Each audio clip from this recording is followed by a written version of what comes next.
primero que nada vamos a presentar a los docentes. Hoy tenemos 2 docentes que nos acompañan. En primer lugar, bueno, Silvana Saninetti, a ella ya le conocen porque ya disertó.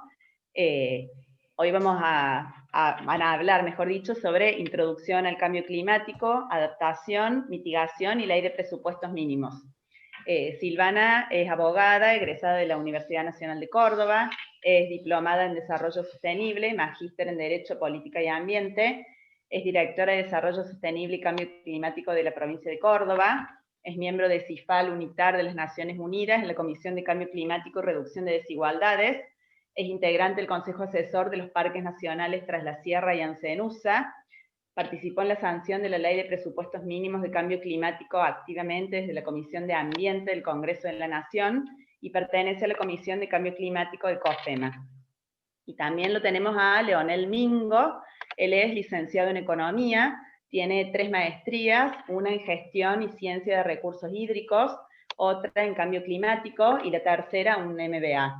También es líder de proyectos en Greenpeace y parte del equipo de cambio climático de CIFAL UNITAR de las Naciones Unidas. Y es titular de cátedra del Seminario de Integración y Aplicación de la UCA, sede La Plata. Así que bueno, bienvenidos con ustedes los docentes. Hola, muy buenas tardes a todos, a todas. Yo les voy a compartir pantalla ahora para mostrar una presentación que armé para la ocasión.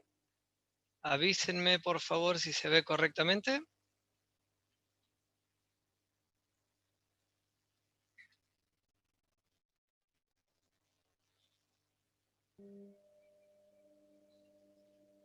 ¿Se ve bien? Excelente. Sí, bueno, buenas tardes nuevamente. Cambio climático. La idea de este curso que preparamos con mi compañera y amiga Silvana es más que nada hacer un pantallazo general sobre una temática que cada vez está más instalado, pero que no siempre fue así.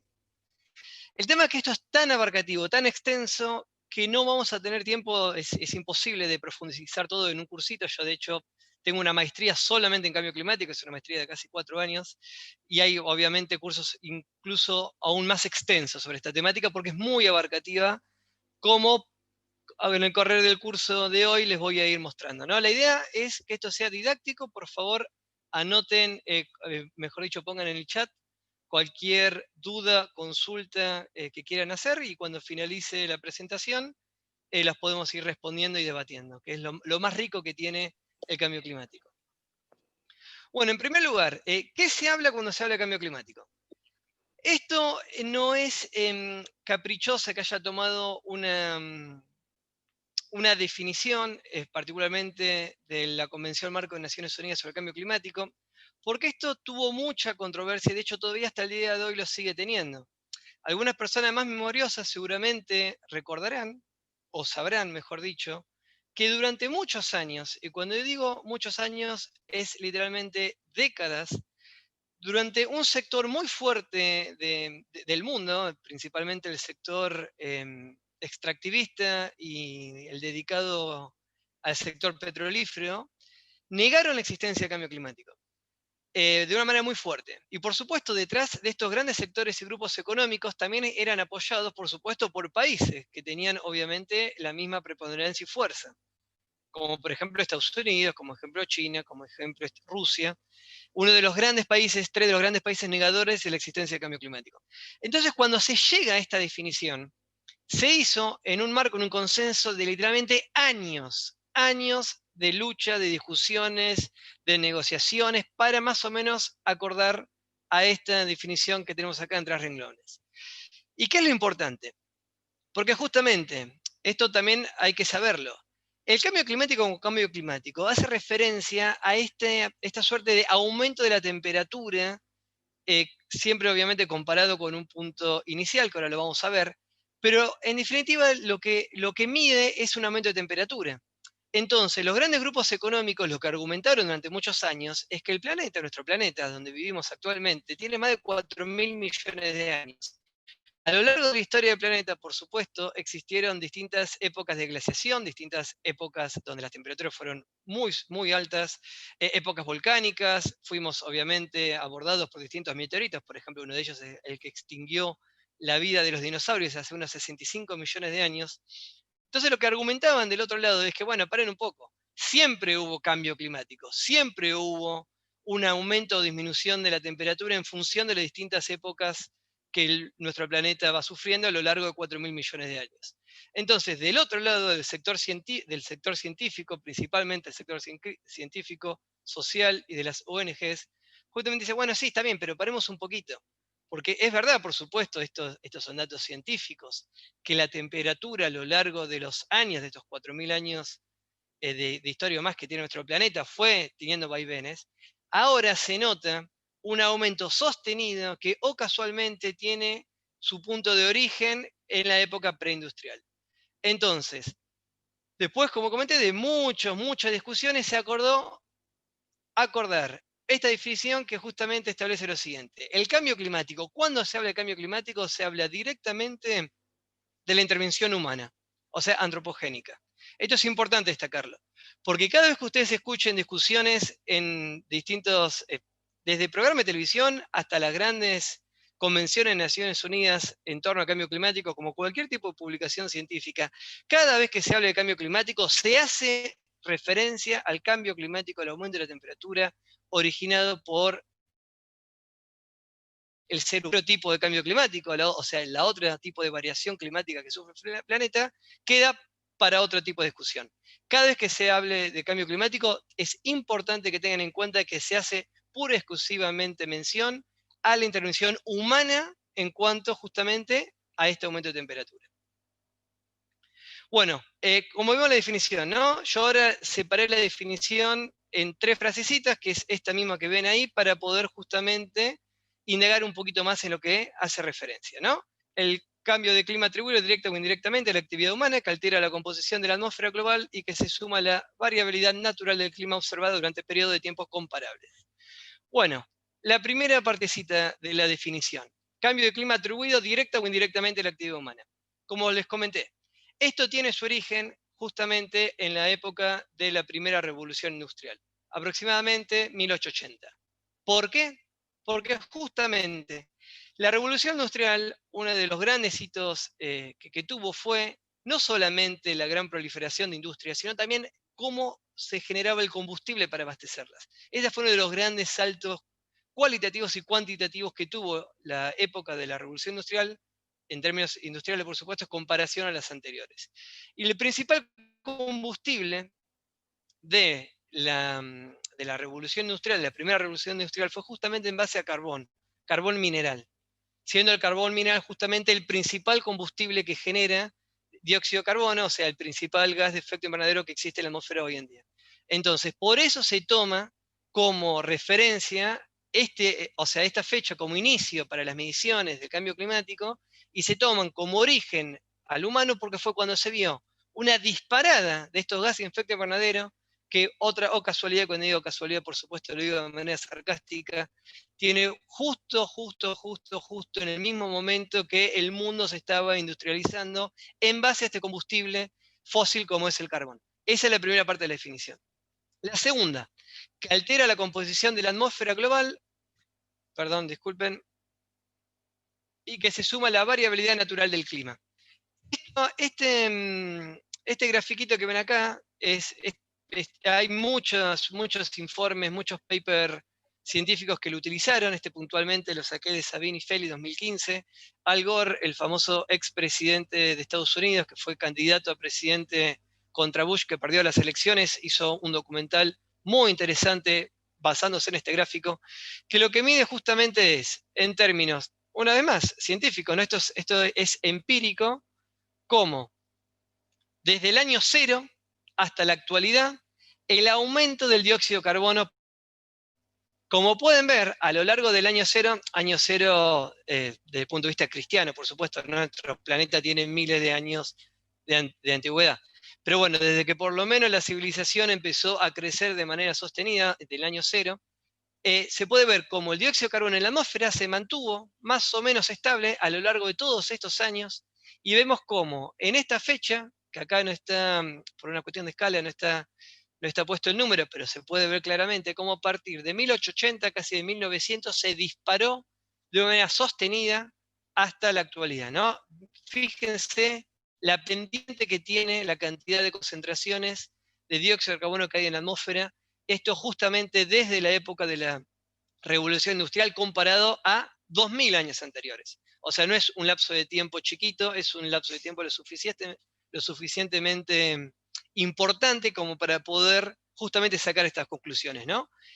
Esto es lo que hace referencia esta segunda parte de la definición, justamente que hace de que se suma la variabilidad natural del clima. O sea, siempre hubo, como pueden ver, esto no era una línea estable, distintas variaciones del nivel de CO2 en la atmósfera, pero bueno, se puede ver claramente cómo se disparó esto con el inicio de la revolución industrial. La tercera parte de la definición hace justamente, dice, observada durante periodos de tiempos comparables. ¿Por qué tiempos comparables? Justamente para que pueda ser y pueda tener validez científica. En el sentido de que si uno no puede comparar algo con otro, no se puede sacar un resultado. En el sentido de que uno dice, che, bueno, miren, está aumentando la temperatura. Sí, está aumentando la temperatura en función de qué. ¿Comparado qué? Comparado a una época de glaciación, comparado después que cayó el meteorito que extinguió a los dinosaurios, comparado a qué, bueno, comparado justamente a 1880. ¿Por qué 1880? No solamente por el inicio de la revolución industrial, sino también porque a partir de ese año, y esto hay consenso entre la NASA y también entre la Organización Atmosférica de Océanos, que justamente desde esa época, de ese año, es que se pueden, mejor dicho, que se viene registrando de manera sistemática con termómetros, o sea, con instrumentos científicos a lo largo de lo ancho todo el planeta, sistemáticamente el avance, la variación de la temperatura en realidad. Entonces, la definición justamente queda contemplada de esta manera, ¿no? Esta es la última partecita que tiene que ser comparable. Entonces, ¿Qué querés? Disculpen, hay una persona que tiene el micrófono abierto y se escuchan hablando. Sí, ahí lo Por favor, silencio. muten. Gracias. Bueno, como les decía entonces, comparable, ¿por qué comparable? Porque si no, uno no puede saber medir. O sea, si no, es lo mismo, ¿no? O sea, ¿qué es algo grande y qué es algo chico? Siempre es algo grande o chico comparado a algo. Y no sé, las torres, las pirámides de Egipto son altas y depende, comparado a mi altura sí, comparado al Everest no. Entonces siempre para que haya una comparación tiene que haber una escala que justamente lo mida, y desde esta función, desde que empezaron los registros científicos, es que se hace referencia justamente al cambio climático en función a la temperatura, o sea, tomando como eje de referencia 0, 1880, ¿no? Que una vez más es donde empezó la revolución industrial, donde se empezó a emanar toda esta cantidad de dióxido de carbono a la atmósfera, donde vimos en el gráfico anterior que se empezó a disparar este gas de efecto invernadero, y donde también es que se empezó a registrar de manera científica y sistemática el avance de la temperatura.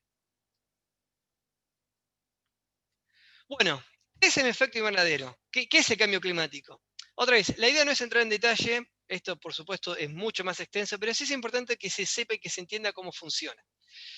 El mejor ejemplo que se me ocurre más allá del gráfico que tienen adelante es lo que nos pasa cotidianamente, por ejemplo, a cualquier persona que se sube a un auto. ¿Vieron en verano cuando ustedes cierran el auto, van a un negocio, entran a sus casas, lo dejan a rayo de sol? Cuando vuelven a los pocos minutos, abren la puerta, les sale un calor de adentro del auto infernal, muy, muy, muy superior al calor que hace afuera. O sea, afuera pueden tener una temperatura de 30 grados, abren el auto y la temperatura es del doble. ¿Por qué pasa eso? Porque las ondas solares del Sol, o sea, la energía proveniente del Sol, viene en dos gamas, viene en onda corta y onda larga. Una de ellas atraviesa el vidrio del auto, calienta el interior del auto, rebota en la superficie del auto y vuelve a la atmósfera, y la otra queda atrapada entre lo que sería el auto y el vidrio. Entonces, eso a medida que entra el sol con mayor cantidad y no tiene dónde escaparse esa energía, es que genera ese calentamiento tan fuerte y tan potente en el auto, que como sabemos, una vez que abrimos la puerta, esperamos unos pocos segundos, esa energía sale de vuelta disparada a la atmósfera y podemos entrar al auto, más allá que quede o no caliente, es muy notoria la diferencia del calor. Bueno, lo mismo pasa de manera análoga, ¿no? Por supuesto, no de manera exacta, pero lo mismo pasa con nuestro planeta. El Sol, justamente, fuente de vida del planeta, sin el Sol no habría vida en nuestro planeta, calienta la superficie del planeta justamente para generar vida en nuestro planeta, en la onda corta y onda larga. Una calienta la superficie del planeta, sale rebotada a la atmósfera, y la otra queda atrapada en lo que se llaman esta especie de nube, que en este grafiquito se ve un poquito mejor, es esta nubecita que ven acá, que está compuesta por justamente los gases de efecto invernadero. Entonces, parte de ese calor de la onda corta que rebota, queda atrapada y queda rebotando en lo que es esta nube conformada por gases de efecto invernadero. Ahora, cuestión importante a mencionar. Los gases de efecto invernadero por sí solos no son malos. De hecho, gracias a que existen estos gases de efecto invernadero, también hay vida en el planeta. El tema es, más importante que esto se ve y se puede extrapolar en cualquier cuestión ambiental, es el tema del equilibrio. La ruptura de equilibrio, del equilibrio es lo que genera los problemas. En la atmósfera siempre hubo esta capita de gases de efecto invernadero para que justamente se quede concentrado más calor en la atmósfera para mantener el equilibrio de la vida en el planeta. Pero ¿cuál es el problema? A medida que hay una mayor cantidad de gases de efecto invernadero que no pueden ser absorbidos por la vida del planeta, por ejemplo, por las plantas y los árboles, que son los principales capturadores de dióxido de carbono, esta nube que ven acá se hace cada vez más ancha. A medida que se hace más ancha, imagínense que se va formando cada vez el vidrio del auto que les comenté hace un ratito. Entonces, mayor cantidad de energía queda atrapada acá, y eso es lo que justamente hace que aumente la temperatura. Entonces, una vez más, cuando se habla de aumento de cambio climático y de gas de efecto invernadero, lo que se está viendo es esto que les estoy marcando en este gráfico. Esta nube que está recubriendo todo el planeta se hace cada vez más espesa, cada vez más gruesa, por lo tanto, cada vez más energía queda atrapada entre lo que es la superficie del planeta y esta nube, generando justamente que aumente la temperatura. Bueno, entonces, ¿cuáles son los gases de efecto invernadero? ¿No? Hey, que puse ahí arriba es gas de efecto invernadero. ¿Cuáles son los principales gases de efecto invernadero que están en la atmósfera? El principal, el que mayor cantidad hay, es dióxido de carbono. El segundo es gas metano, óxido de nitrógeno, los hidrofluorocarbonos y los perfluorocarbonos. ¿Qué es esta escala que ven acá? Esto también es importante que lo tengan en cuenta porque ustedes habrán notado que cuando las grandes discusiones, ya sea políticas, legislativas o internacionales, siempre se hablan de toneladas de dióxido de carbono. Entonces, ¿por qué dióxido de carbono? ¿Es el único gas de efecto invernadero que hay en la atmósfera? No, no es el único. Es el que mayor cantidad hay. Ahora les voy a mostrar un grafiquito donde eso queda establecido. Pero lo que es importante también que tengan en cuenta es que el dióxido de carbono es en la moneda de cambio de los gases de efecto invernadero. ¿En qué sentido? Que todo se compara con dióxido de carbono. En este sentido, el metano es 25 veces más poderoso que el dióxido de carbono. El óxido de nitrógeno, casi 300 veces más poderoso que el dióxido de carbono. Y así sucesivamente. Esto es importante porque cuando hablan en las grandes discusiones diplomáticas, todo esto lo transforman a dióxido de carbono, pero no quiere decir que sea el único gas de efecto invernadero que haya que abordar para mitigar y para reducir, o incluso es el único que está en la atmósfera. Hay otros tantos, pero bueno, para simplificación todo se termina transformando como una especie de moneda de cambio a dióxido de carbono. Ahora, acá les puse previamente en esta tablita de acá, en estas columnas de acá, principalmente qué es lo que ocasiona cada uno de estos gases de efecto invernadero, ¿no? El dióxido de carbono principalmente proviene de la quema de combustibles fósiles. Cuando hablo de combustibles fósiles estoy haciendo referencia principalmente al carbón, al gas y al petróleo. El orden en realidad es carbón, petróleo, gas, en el orden de mayor contaminación, ¿no? Mayor cantidad de dióxido de carbono que emanan. El metano proviene principalmente de la composición de la materia orgánica del ganado y también de las centrales eléctricas. Por ejemplo, en Argentina, las principales fuentes de energía que tenemos en nuestro país provienen de termoeléctricas basadas a gas, proviene de ahí. Y la descomposición de manera orgánica, esto es muy importante, que en este curso no lo vamos a llegar a ver, pero es muy importante que tengan en cuenta la gran amenaza que representan los basurales a cielo abiertos, los grandes rellenos sanitarios no bien tratados, porque todo el material orgánico que nosotros descartamos como residuos, que en países como el nuestro representa más de la mitad, o sea, más del 50% de nuestros residuos son orgánicos, cuando se descomponen, si no se hace de manera tratada, que en nuestro país prácticamente no se hace, eso genera gas metano.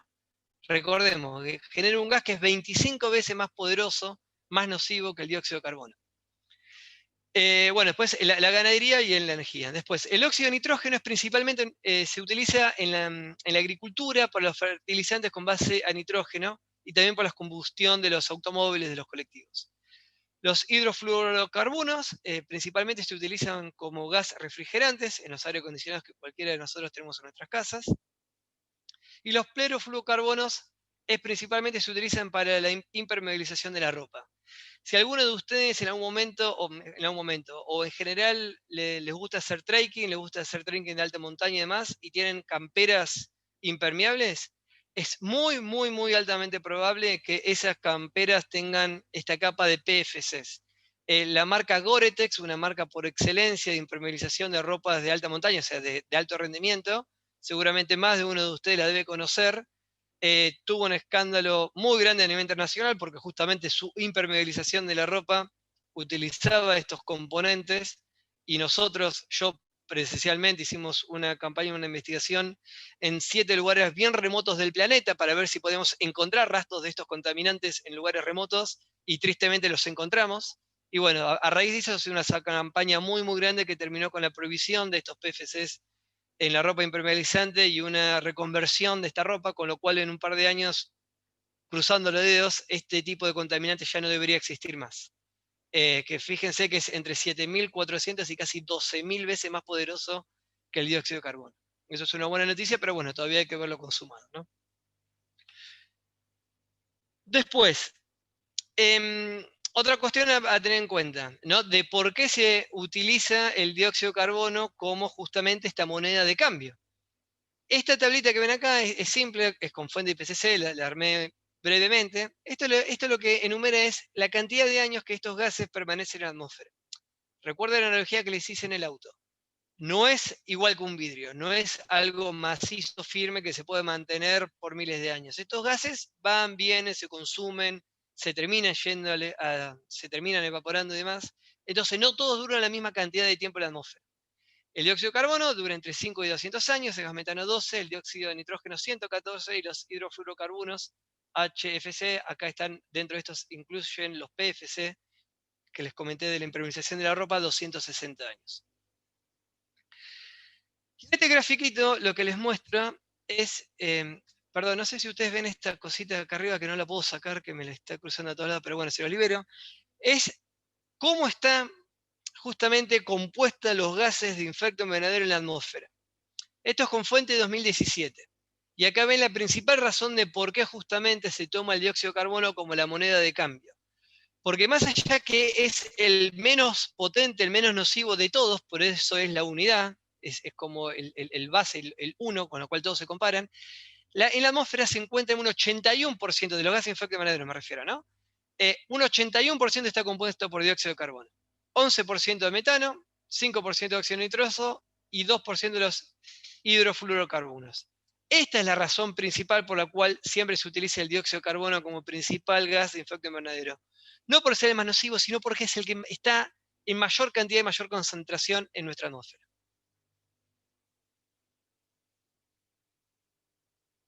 Esperen que entra gente y me tilda la computadora, perdonen. Bueno, ahora acá, en este grafiquito, ¿qué les estoy mostrando? Esto es a nivel mundial, una vez más, esto tiene como base el informe del IPCC.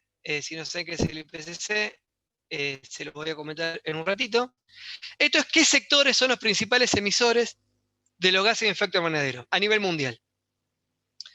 Lo que más genera es el sector eléctrico, el sector energético. Lo segundo es esto a FOLU. Esto es mucho más extenso también porque acá implica todo lo que sea derivado de la agricultura y la deforestación y los agroquímicos y demás. Por eso es tan grande. Si esto se segrega, es más chiquito. O sea, el principal emisor de gases de efecto invernadero a nivel mundial es el sector eléctrico energético. El sector transporte es muy alto. En nuestro país, por supuesto, esto es más alto aún. Sabemos el enorme déficit que tenemos en términos logísticos en nuestro país, donde la mayoría del transporte se hace a través de camiones, ¿no? Los camiones, por supuesto, queman combustible fósil, nafta o diésel o gas. Estos, los tres son combustible fósil. Disculpen. Y bueno, y después los otros componentes, ¿no? Fíjense cómo entre la producción eléctrica y lo que sería toda la parte del sector agropecuario, ¿no? Acá está incluida la deforestación, ya es más de la mitad. Y después, acá esto es con año 2015, cuesta mucho hacer este tipo de informes porque no todos los países siempre publican este tipo de información de manera fehaciente y confiable, pero en definitiva lo que está mostrando este grafiquito con eje central en China, ven la espiral, son los 20 países que mayor cantidad de gas de efecto invernadero emiten por año. Acá está Argentina, acá estamos nosotros, estamos en el puesto 19, obviamente ni remotamente parecido a lo que hace China o Estados Unidos, no obstante, seguimos siendo uno de los 20 países que más gases de efecto invernadero generan. La Unión Europea está como uno solo. Obviamente, si esto se desglosa, hay mucha diferencia. No es lo mismo Alemania, por supuesto, que es el principal país que emite gas de efecto invernadero, que por ejemplo Eslovenia, Suecia, por ejemplo. Pero bueno, en términos prácticos, en las discusiones internacionales, la Unión Europea participa como un único bloque. Esto obviamente va variando con los años. China sigue estando, o sea, hoy 2020, le digo, ¿no? China sigue siendo el principal país. Estados Unidos aumentó un poco en comparación a 2015 a la fecha, pero sigue estando por debajo de China. Y lo que está creciendo muchísimo es India. India, con el correr del tiempo, muy posiblemente se termine quedando en el segundo o el tercer lugar. Si no se toman medidas drásticas, ¿no? Que bueno, es parte de la idea de lo que se está buscando hacer. Otra vez, disculpen que entra gente mentil de la computadora. Bueno, este gráfico es importante porque una vez más, ¿no? Los que les comenté inicialmente sobre el aumento de la temperatura, o sea, porque ¿qué pasa con todos esos gases de efecto invernadero que les estaba comentando? Bueno, generan aumento de temperatura. Este gráfico es de la Organización Meteorológica Mundial, que justamente de manera científica viene corroborando el aumento de la temperatura. Todos estos líneas que ven acá, que como ven de distintos colores, en realidad no son más que de promedio de otras investigaciones, o sea, otras entidades que también hacen las mediciones. Entonces, entre las 5 que sacan este promedio, y se puede ver, más allá del aumento de la temperatura sostenido, cómo pegó este salto tan grande a partir del año 2000 principalmente. Este piquito que ven acá es del año 1998, y el resto de los años son de este siglo, componen los años más calurosos desde que se tenga registro. O sea, 20 de los últimos 120 años de historia, de que se tienen 140 en realidad, perdón, historias que se están midiendo la temperatura, los 20 años más calurosos se produjeron en este siglo.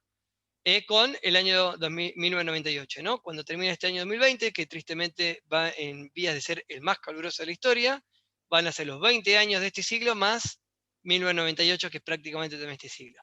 Esta es una de las entidades mundiales, sacan informes muy interesantes que les recomiendo a cualquier persona que le interese que ingrese ahí, que de manera frecuente justamente suben información al respecto del aumento de la temperatura. Bueno, ¿cuál es la situación actual, no? Recordemos, se habla de cambio climático, se habla de aumento de la temperatura, se habla de aumento de temperatura en función de 1880, ¿no? Bueno, en la actualidad, 2020, según esta entidad, la Organización Meteorológica Mundial, el aumento de la temperatura ya es de 1,1 grados. ¿Es mucho? ¿Es poco? Bueno, es muchísimo. ¿Por qué? Ya vamos a ver más adelante en el curso, pero quiero ir de manera ordenada, pero les hago una especie de spoiler. Uno de los grandes hitos ambientales mundiales, que fue el Acuerdo de París, que seguramente todos ustedes habrán escuchado, pero una de las cosas por las cuales se destaca es que en ese Acuerdo de París justamente se acordó limitar el aumento de la temperatura a 1,5 grados, ya que si se excede ese umbral puede generar consecuencias devastadoras tanto para la vida humana como para la vida en general del planeta. Hoy estamos en 1,1 grados, o sea, la situación es verdaderamente apremiante. Estas fotos que ven acá ahora les voy a mostrar un par de fotos que son solamente a modo de ejemplo, se pueden meter en internet, hay 30 millones más de estas fotos, obviamente les recomiendo siempre que se concentren en fuentes científicas, ¿no? Porque también hay, en Internet, como se sabe, hay muchas cosas no ciertas. Este puntualmente es de la Organización Meteorológica Mundial. Lo que ven acá es cómo se derrite la capa del Ártico en una foto sacada en la misma época del año, por supuesto, no es que uno es invierno y otro es verano, de 1979 a 2007. Fíjense el deterioro que hay. Si ustedes buscan esta misma foto actualizado, tristemente esto es aún más chico todavía. Esta foto que ven acá, esto es de Chile, esto como pueden ver era un lago enorme, fíjense el nivel de la sequía, esta foto fue sacada con un par de años de anterioridad, el desierto actual, la belleza que era antes. Esta foto es de nuestro glaciar Ameghino en el sur de nuestro país, lo mismo, una foto de 1930 al 2010, fíjense el retroceso enorme del glaciar. Esto es algo que se ve en todo el mundo, tristemente, el retroceso de los glaciares, las épocas de sequía. Esto es un patrón que tristemente se está repitiendo. Esto, una vez más, esto es científico, esto es empírico, esto se mide. Estas fotos son sacadas, por supuesto, en la misma época del año. Cualquiera persona que haya ido, incluso en una misma vida, se ve este retroceso de los glaciares. Entonces, ¿qué hacemos con todo esto? ¿Qué hace el mundo cuando toma conocimiento de los gases de efecto invernadero, cuando se sabe y se ven de manera empírica, constatable, o sea que uno ve y ve retroceso de los glaciares, ve las sequías, ve las inundaciones, ve este aumento de la intensidad de los distintos sucesos ambientales, como ya sea huracanes, inundaciones y demás? Bueno, el mundo se concentra y se crea lo que es el IPCC. ¿Qué es el IPCC? Es el Panel Intergubernamental para el Cambio Climático. Es un grupo científico, académico, mundial, que justamente tiene como objetivo investigar y profundizar el conocimiento del cambio climático, ¿no? Se fundaron a fines de 1980, en 1990. A partir de acá es que se puede decir que efectivamente el mundo empieza a trabajar de manera fuerte y consciente principalmente hacia un aborde de la problemática del cambio climático.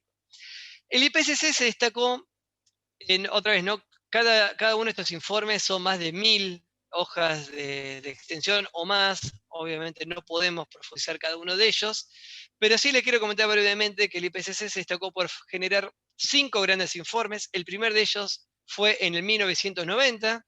Esto es sacado de la página web del IPCC. Estas son las tapas. Cada informe está compuesto por distintos grupos de trabajo. La primera fue la evaluación científica del cambio climático. Y esto van a ver mucho que se repite el tema de evaluación científica del cambio climático, porque todavía para esta época, para 1990, el lobby de los sectores petrolíferos, de los sectores extractivistas, todavía era muy fuerte y debatían la existencia del cambio climático. Entonces, justamente lo que se hizo acá es, bueno, paren un poco. Juntemos a los mejores científicos del planeta, totalmente heterogéneos, o sea, que vengan de cualquier lugar, de distintas disciplinas, de distintas nacionalidades, de todos los lugares del planeta, y vamos a profundizar y ver si esto existe. Y el principal aporte que justamente dio el informe de 1990 es que se confirmaron los elementos científicos que fundamentaban la existencia y la preocupación del cambio climático.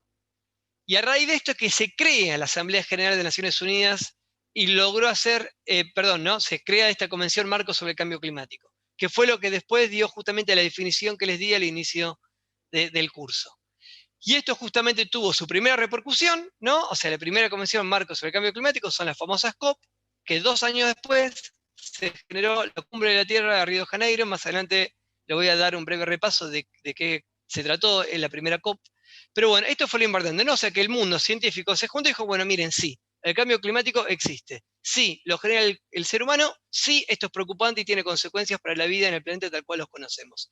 ¿Qué hicieron entonces los mandatarios del mundo? Dijeron, bueno, vamos a juntarnos mundialmente y vamos a ver cómo podemos abordar esta problemática que era tan, o sea, no incipiente. Estamos en 1990, ¿no? Le estoy diciendo que el origen es de 1880, o sea, ya lleva 100 años, pero bueno, por lo menos a partir de este momento es como un consenso mundial sobre su existencia, sobre la cientificidad, que en lo cual está basado el cambio climático, y bueno, sobre la problemática y la necesidad de que sea abordado. El segundo informe fue en el año en 1995, una vez más, 4 grupos de trabajo. Fíjense como ya el primer grupo de trabajo, a diferencia del anterior, ya no era evaluación científica del cambio climático, sino que ya es la ciencia del cambio climático. Estas cosas que les puede parecer menores, no se imaginan la cantidad de años de discusiones de todo tipo que hubo que tener para justamente ir avanzando en vísperas de que se deje de discutir la existencia del cambio climático desde el punto de vista científico. Una vez más, hay 4 grupos de trabajo, cada cual aborda un punto diferente, y el principal aporte de este segundo informe es que dio origen a lo que fue el famoso protocolo de Kioto. Después brevemente les voy a comentar de qué se trata. Pero bueno, en definitiva, se puede ver este patrón, ¿no? Como los informes del IPCC van marcando la agenda mundial de la discusión sobre el cambio climático, ¿no? Dio origen, en primer lugar, a la Convención Marco de Cambio Climático, dio lugar al Protocolo de Kioto. El tercer informe en el año 2001, una vez más, distintos grupos de trabajo. Fíjense una vez más en el primero, la base científica. Una vez más, cada vez hace más referencia a que esto es ciencia, cada vez son más los expertos científicos que justamente aportan sobre esta problemática. Fíjense que ya empiezan también los grupos de trabajo sobre adaptación y vulnerabilidad, sobre mitigación. ¿Por qué es importante esto? Porque empiezan a ver, bueno, miren un poco, nos acabamos de entrar tarde, ¿no? Ya el cambio climático es una realidad, estamos actuando tarde, no estamos actuando con la fuerza que necesitamos. Hemos a ver cómo frenamos el avance del cambio climático, pero por otro lado, empecemos a ver cómo nos adaptamos a la realidad del avance del cambio climático. O sea, reconocen que el cambio climático no solamente que es una realidad, sino que estamos directamente afectados por esto y que estos sectores tienen que adaptarse a los avances del cambio climático, ¿no? Por eso, adaptación y vulnerabilidad. Vulnerabilidad justamente hace referencia a aquellos países, a aquellos sectores de los países que son más propensos a sufrir los embates del cambio climático por una cuestión no solamente de desarrollo económico e industrial, sino también por una cuestión geográfica, ¿no? El aumento del cambio climático se sabe que va a generar un aumento del nivel del mar, y eso, por supuesto, a todos los países costeros van a sufrir fuertes consecuencias. Por eso acá ya se empieza a ver trabajo sobre adaptación y sobre mitigación. Cuarto informe, 2003-2007. Este se extendió un poquito más del tiempo. Una vez más, fíjense, ya se habla de base de la ciencia física, o sea, ya se toma como dado que es ciencia, entonces ahora empiezan a trabajar sobre ciencias más específicas, sobre las consecuencias del cambio climático. Una vez más, adaptación, mitigación, cada vez se profundiza más sobre esto, ya empiezan justamente a hacerse cada vez más fuerte. Esto que ven acá son paneles solares, ¿no? El impulso, la fuerza sobre la necesidad de cambiar el sector energético combustibles fósiles por renovables. Y una vez más, en la adaptación y la vulnerabilidad se empieza a ver más los países. Este niño llevando agua es un claro símbolo de lo que es el avance del cambio climático sobre los países más vulnerables. Bueno, esto también es importante, ojo, en este informe, que en realidad no este informe per se, pero en esta época fue que el IPCC ganó el Premio Nobel de la Paz. Se lo dieron en el año 2007, justamente por sus avances y su demostración científica sobre el cambio climático. Pero bueno, sus conclusiones principales son estas que están acá, que la pueden ver, que ya te diciendo, miren, el cambio climático existe, esto va a aumentar la temperatura del aire, va a aumentar el nivel de los océanos, va a haber deshielos, los aumentos de las temperaturas van a ser aumentados, y esto, acá lo dice, es muy probable que sea debido al incremento observado en las concentraciones de gases de efecto invernadero antropógenos. Esto, recuerden, hace referencia a origen humano. No están diciendo, esto es humano. Una vez más, esto se sabía hace mucho, pero recuerden que del otro lado, de los que más se oponen a este tipo de conclusiones, es Estados Unidos, es China, son las grandes potencias mundiales. El quinto informe es más reciente, este es del 2014. Esto tiene distintos grupos de trabajo, esto es mucho más extenso, yo le puse los dos principales. Una vez más, todo esto está para ser bajado gratuito en la página del IPCC, está en español, por supuesto. Y lo que es interesante es que acá también yo le saqué como esta conclusión chiquitita, es que cómo todavía se tiene que seguir peleando, confrontando contra los negacionistas. Acá justamente el principal aporte científico vale que, bueno, miren, le dice acá, no, el informe aumenta el grado de certidumbre de que la actividad humana está detrás del calentamiento del mundo, a un nivel muy posible, que se había aumentado en el informe anterior, a un grado de extremadamente posible, de un 90% de seguridad, ¿no? O sea, como que en 2014 estamos un 90% seguros de que es generado por el humano. Perdón, 95%, el 90-95%. Esto obviamente ya se sabe que es así, pero otra vez, del otro lado todavía siguen confrontando, pero asimismo cada vez tienen que reconocer que, bueno, cada vez es menos, o sea, ya para el 2014 ya te dicen, bueno, solo el 5% todavía no me lo puedo confirmar. Pero bueno, ya esto claramente el mundo está actuando en esa función. Después, bueno, del informe, les paso a resaltar, ya para no sobreextenderme más, ya estamos prácticamente el tiempo, que les quería comentar sobre los grandes hitos internacionales que generaron estos informes de IPCC, ¿no? Les comenté la primera cumbre de la Tierra, el protocolo de Kioto y después el Acuerdo de París. Bueno, la primera cumbre de la Tierra, esto fue en el año 1992 en Río de Janeiro. Esto fue la primera vez que se juntaron para debatir el tema del cambio climático. Esto es muy importante destacarlo porque fue la primera vez que se discutía. Obviamente estaban los grandes negociacionistas de siempre, pero estaban una gran cantidad de países, 179 países, que participaron activamente. Esta cumbre generó 5 documentos. Esta es considerada una de las mejores cumbres que existieron porque como al ser nuevo hubo muchos compromisos fuertes. Tristemente después no se demostraron en la realidad, ¿no? Estos compromisos, pero sacaron 5 documentos. Ahora les explico brevemente cada uno de ellos. El Convenio Marco de las Naciones Unidas sobre el Cambio Climático, esto es lo que les comenté hoy, que fue lo que le dio origen, en definitiva, a lo que es la definición de cambio climático. Bueno, fue febrero del 92 por todos los países. En este sentido, justamente se comprometen, estamos haciendo un poquito de historia, ¿no? Los gases de efecto invernadero, dióxido de carbono, los CFCs y el metano, ¿no? Estos 3 gases que comentamos al principio del curso. En eso se iban a concentrar en esa época. Entró en vigor en 1994. Y en ese primer artículo yo les destaqué esta frasecita, que en realidad el objetivo, ¿no?, de este convenio marco de Naciones Unidas era promover la gestión sostenible y promover y dar soporte a la cooperación de conservar el esfuerzo, si es preciso, de los receptores y depósitos de todos los gases de efecto invernadero no controlados por el protocolo de Montreal, incluido la biomasa, los bosques, los océanos. Bueno, perdón, y el logro más importante de esta convención fue que se reconoció internacionalmente que el cambio climático es un problema internacional, en el sentido de que los gases de efecto invernadero generados en China tienen su repercusión en Argentina. O sea que ningún país puede decir, no, mi contaminación es un problema mío, vos hacete cargo de la tuya, sino que no.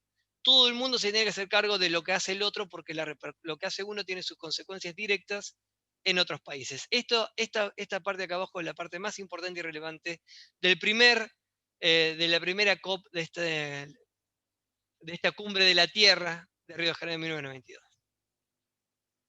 El segundo documento fue el Convenio sobre la Diversidad Biológica. Una vez más, esto puede parecerles antiguo, pero tienen que contextualizarse en la época en que esto justamente se dictaminó, ¿no? Estamos hablando a principios de los 90, donde más allá que había evidencia científica de sobra para argumentar y defender la existencia del cambio climático, todavía no estaba armonizado internacionalmente cómo se iba a abordar esto y qué es lo que era.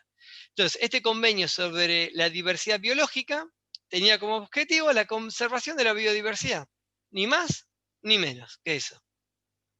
Obligaba a los países desarrollados a que paguen a países en vía de desarrollo por utilizar su material genético, por lo que Estados Unidos, que cuenta con un fuerte comercio de bioingeniería, decidió no firmarlo, obviamente, Estados Unidos siendo el principal país negador de la existencia del cambio climático, dependiendo de qué gobierno, por supuesto, ahora también lo comentamos brevemente, pero es el principal opositor de cualquier avance que se quiera hacer en términos de mitigación de cambio climático. Bueno, el tercer documento es esta Declaración de Río sobre el Medio Ambiente y el Desarrollo Sostenible. Esto es importante porque acá es donde justamente se empieza a debatir y a hablar con más fuerza que nunca sobre el famoso desarrollo sostenible, ¿no? Y justamente, ¿qué es lo que dice? Porque esto ya lo sabemos, que no es lo mismo la responsabilidad industrial que tuvo Inglaterra, ¿no?, origen de la revolución industrial, que países como el nuestro. Entonces, los puntos resaltables de esta declaración es, bueno, acá lo tienen ahí, la responsabilidad que tienen los estados en la formulación de instrumentos legales y la aplicación de medidas económicas y técnicas con el fin de aprovechar los recursos naturales. Y uno que principalmente me gusta mucho, que esto otra vez esto lo pueden buscar en internet, por eso no quiero profundizar mucho sobre algo que está de simple acceso, me interesa más el debate que se puede armar en función de esto, pero esta parte de el que contamina paga, ¿no? El principio de responsabilidad común pero diferenciada, el de precaución y de que quien contamina paga. Este principio de responsabilidad común pero diferenciada quiere decir esto, o sea, todos los países somos responsables del cambio climático, pero no todos somos igualmente responsables. No es lo mismo Inglaterra, Holanda, todos los países, bueno, China hoy en día, ni hablar de Estados Unidos también, pero me refiero a los países que históricamente fueron los que generaron esta contaminación en función de la quema de combustibles fósiles, que países como nosotros, que estamos industrialmente muy retrasados, que nuestra contaminación histórica es ínfima comparada a Inglaterra, y más allá de que Estados Unidos se haya desarrollado más tarde, la realidad es que es tanta la cantidad que generó que también es ínfima la contaminación que hacemos nosotros comparado a Estados Unidos. O sea, ¿somos todos responsables? Sí, pero somos responsables de manera diferenciada. El principio de precaución no quiere ser ni más ni menos que si no se puede demostrar científicamente que no genera contaminación, no se puede utilizar, y quien contamina paga es ni más ni menos que las industrias deberían ser responsables de limpiar su propia contaminación. Esto, por supuesto, es muy hermoso en los papeles, tristemente, muy poco de esto se terminó cumpliendo, ¿no?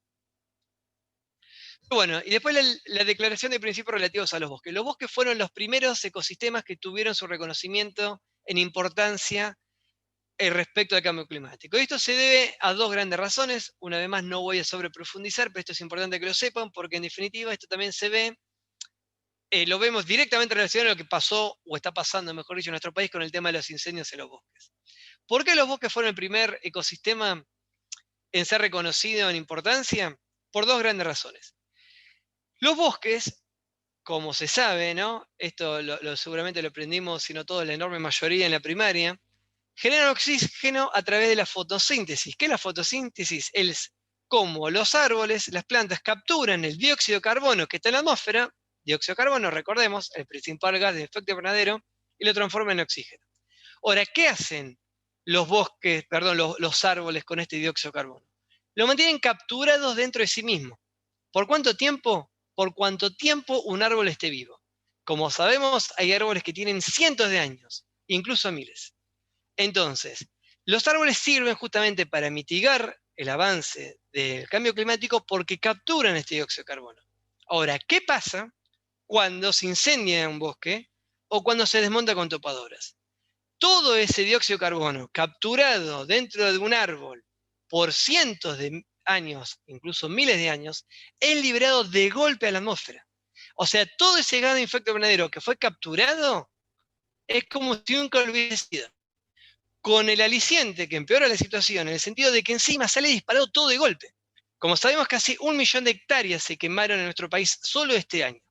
Imagínense 1 millón de hectáreas de bosque lanzando en el mismo momento todas las toneladas de dióxido de carbono que fueron capturados por decenas, cientos de años a la atmósfera en simultáneo. Y esto obviamente no fue solo de Argentina, ¿no? Estos incendios también lo sufrió Brasil, Perú, Paraguay, Bolivia, toda la parte amazónica. Imagínense una vez más estas millones de hectáreas de bosques siendo incendiadas, estas millones de toneladas de dióxido de carbono emanadas directamente de la atmósfera. Por eso es que es tan importante justamente la protección de los bosques. No solamente porque capturan el dióxido de carbono que está en la atmósfera, o sea que reducen la cantidad de este gran efecto invernadero que hay en la atmósfera, sino que también si los incendios, uno los desmonta, es como si no hubiese existido. Todo sale disparado nuevamente a la atmósfera. Por eso es que tuvo ese reconocimiento tan importante de los bosques y fue el primer ecosistema que tuvo este reconocimiento de manera internacional. Después el quinto documento fue este programa 21, el programa Agenda 21 fue aprobado por todos los países de la cumbre de la Tierra. Dicho programa desarrolló un plan de acción para la década del 90, o sea, esto ya pasó, como base para el desarrollo sostenible y una protección ambiental cada vez más interdependiente. Quédense con esto, el programa 21 describe la base para la acción, los objetivos, la actividad y los medios de ejecución para alcanzar las metas de desarrollo sostenible, es decir, un desarrollo social, económico y protección del medio ambiente. Después, obviamente, lo dividen en programas. Una vez más, todo esto está en la web, esto ustedes lo pueden conseguir, pero bueno, es importante. Lo que yo quiero que se queden con este curso es que por lo menos sepan la existencia de estos documentos, de estos acuerdos, de estos protocolos, para que después justamente ustedes puedan ir a buscar y profundizar. Cada uno de estos programas, vuelvo a repetir, son cientos, a veces miles de hojas. Así que amerita justamente una investigación más minuciosa, ¿no? Bueno, protocolo de Kioto. El protocolo de Kioto fue uno de los principales hitos, fue más en términos ambientales que la cumbre de la Tierra. Entró en vigencia en el 2005, o sea, 8 años después, hasta diciembre de 2020. O sea, todavía hoy, estamos bajo el protocolo de Kioto. Para el 2009 perdón, ya lo habían ratificado 187 países, no así Estados Unidos, por supuesto. Este fue uno de los grandes hitos. ¿Por qué fue tan importante el protocolo de Kioto? Entre otras cosas porque justamente establecía las metas vinculadas a la reducción de las emisiones para los 37 países industrializados y la Unión Europea, recordemos, Unión Europea como un bloque, donde justamente ahí ya estaba diciendo, bueno, ustedes países industriales tienen mayor responsabilidad, empiecen a reducir, ustedes países no tan industrializados, Argentina, no son igual de responsables, pero igual tienen que hacer su aporte. Y fue bueno, por supuesto, fue considerado el primer paso importante hacia un régimen verdaderamente mundial, o sea, el mundo se comprometió a reducir los gases de efecto invernadero. Una vez más, el protocolo tenía el principio del comenté, ¿no? Esta responsabilidad común pero diferenciada, o sea, todos tenemos que ser responsables, pero no todos somos igual de responsables. Y acá es aquí se elevan a los gases de efecto invernadero que les comenté al principio. Como pueden ver, acá son 6, no los 4 de la cumbre de la Tierra. Acá justamente se lograron incluir los perfluorocarbonos, los que lo comenté, los impermeabilizantes, y bueno, y los hidrofluorocarbonos. Los objetivos individuales de las partes incluidas en el anexo 1 de la convención. Es interesante, el anexo lo pueden leer, eso sí que no es tan largo. Es donde justamente los países hacen sus compromisos y entre todos suman un recorte total de las emisiones de efecto invernadero por debajo del 5% con respecto de niveles de 1990. ¿Qué se cumplió de esto? Prácticamente nada, para no decir nada. Después vino el Acuerdo de París. El Acuerdo de París fue claramente el más importante de todos, entre otras razones porque fue la primera vez que incluso Estados Unidos lo firmó. Estados Unidos firmó el Acuerdo de París en el año 2015. ¿Qué pasó unos pocos meses después? Asumió Donald Trump. ¿Qué hizo Donald Trump? Salió del Acuerdo de París. Como salir de este Acuerdo de París, estos tratados internacionales no se pueden hacer de un día para otro, la salida de Estados Unidos del Acuerdo de París, ¿saben cuándo se cumple formalmente? Ayer. ¿Qué pasó ayer? Las elecciones de Estados Unidos, cuyos resultados todavía estamos pendientes. El Acuerdo de París fue firmado por Obama, presidente demócrata. Cualquier persona que siga un poco de política internacional saben que en Estados Unidos el tema del cambio climático puntualmente está total y absolutamente polarizado. Hay un partido político, los demócratas, que todos defienden la existencia del Acuerdo de París y la importancia en abordarlo. Del lado de enfrente están los republicanos, que pueden no saber lo que es el cambio climático, pueden no saber lo que es un glaciar, pero saben que no existe. Lo niegan a ultranza, por eso Obama lo firma en el 2015, Trump sale en el 2016, ahora estamos a la espera del nuevo presidente. Ya Biden, el candidato demócrata de Estados Unidos, anunció que de ganar va a volver a sumarse al Acuerdo de París.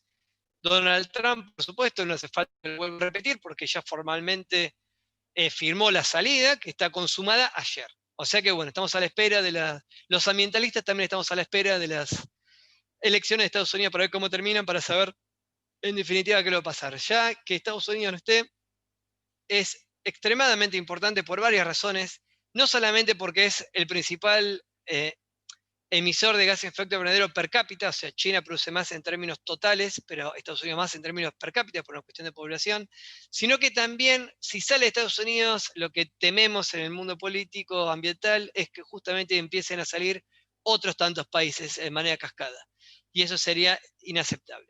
Pero bueno, el Acuerdo de París, otro de los grandes hitos que también marcó, que ustedes por ahí seguramente también lo deben haber escuchado, es que es el compromiso, que esto yo se lo marqué hace un ratito, es de mantener el aumento de la temperatura media igual por debajo de los 2 grados y hacer un esfuerzo para que no supere el 1,5 grados. ¿A comparación de qué? Recordemos, 1880. ¿Cómo es la temperatura hoy en día? 1,1 grado. O sea, ya estamos alcanzando esto. Tristemente ya estamos alcanzando esto. Yo les iba, no lo preparé para no abrumarlos con datos y números porque sé que esto se puede hacer muy denso, pero bueno, para un futuro se puede llegar a armar, porque es muy interesante ver en el Acuerdo de París, y hay muchos informes posteriores al Acuerdo de París del IPCC y de distintos organismos de Naciones Unidas, cómo marcan las proyecciones de que hay si cada país hoy cumple o no lo comprometido en el cambio climático. Para ser más claro, miren el siguiente gráfico. O mejor dicho, algo previo. En el Acuerdo de París, justamente todos los países firmantes, entre ellos Argentina, comprometen una reducción de gases de efecto invernadero. O sea, cada país tiene que presentar un plan de cómo va a reducir los gases de efecto invernadero, ¿no? Cada país de manera interna. Esos compromisos los resume esta ONG que se llama Climate Action Tracker, es excelente. Esta es una captura de pantalla de su página web. Les invito a que se fijen ahí, hay mucha información. Y lo que hacen ellos es lo siguiente, ellos dicen, bueno, se meten en las páginas oficiales de cada país y ven los compromisos oficiales que cada país asume para reducir los gases de efecto invernadero. Y es importante que se queden con esta parte. Los compromisos que asumen, no los que efectivamente terminan cumpliendo. Como sabemos, no solamente en Argentina, sino en la enorme mayoría de los países del planeta, para no decir la totalidad de los países del planeta, nunca cumplieron lo que se comprometieron. Y así todo lo que ven en este gráfico es como, si se cumpliese lo que dijeron, estamos en una situación de un aumento de temperatura, acá lo ven acá abajo, de 4 grados, o sea, el doble de lo que se estimó científicamente que podría causar unos efectos devastadores a nivel mundial. Esto es actualizado en septiembre de 2020, o sea, esto es actual. En distintos colores está la distinta, o sea, el distinto grado de cumplimiento de cada país, perdón, grado de cumplimiento no, cómo cada país de cumplirse, ¿no? Contribuye, ¿no?, a la reducción de gases de efecto invernadero. Tristemente vemos como Argentina está entre los más ineficientes de todos. O sea, ¿esto qué quiere decir una vez más? Que si Argentina, si Estados Unidos, si Rusia cumple con todo lo que se comprometió a hacer, no alcanza para nada. Nos vamos por encima de los 4 grados que están acá. Mira, yo acá como un salame no puse el termómetro entero, pero bueno, esto está en la web, lo pueden ver, está y bien entran a la página web de Climate Action Tracker, aparece este gráfico, véanlo ahí. Pero bueno, en definitiva lo que marcan es que a partir de 4 grados, obviamente esto sería el doble de lo que científicamente se puso como límite, ¿no? Es críticamente insuficiente. Si Argentina, Estados Unidos cumple, Rusia cumple con lo comprometido, estaremos en este marco. Si se cumple con lo que se dice China, lo que dice toda la parte de Indonesia, lo que dice Sudáfrica, se está entre 3 y 4 grados y así sucesivamente. Pero tristemente, como ven a nivel mundial, la totalidad de los países están o en insuficiente, esto quiere decir por encima de los 2 grados, ¿no? Por encima de los 2 grados, por encima de los 3, por encima de los 4, o sea que todo el planeta hoy, los compromisos asumidos están acá. Y tristemente se vio a lo largo de la historia que ningún país cumplió jamás los compromisos asumidos, con lo cual claramente estamos acá. Por eso que cada vez es más alarmante que se tomen medidas de una vez por todas eficientes, efectivas, para poder controlar y mitigar el cambio climático, porque esto es una realidad cada vez más viva que vamos a no sufrir nuestros hijos y nuestros nietos, sino seguramente la totalidad, sino la totalidad, la mayoría de los que estamos presentes en este curso hoy en día. Bueno, ahí culmino mi presentación. No sé si quieren hacer consultas ahora o cuando termine mi compañera, que va a abordar un poquito más en la parte política y más vinculada a Argentina, ¿no? Cómo Argentina juega su rol en este tema. Les agradezco la atención.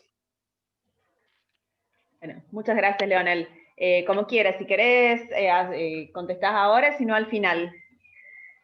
Bueno, ¿Preferís? podemos hacer si quieren ahora. Para que termino de...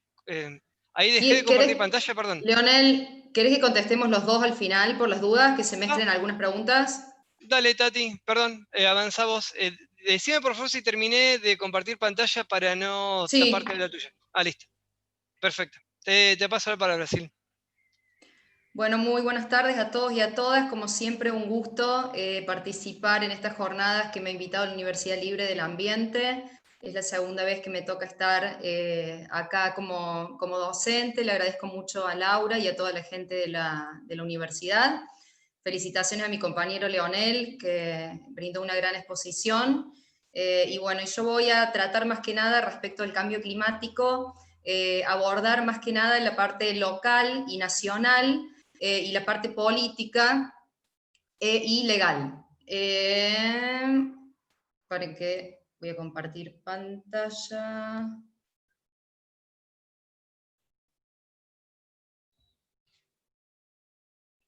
Ay, esperen que no sé qué esto que...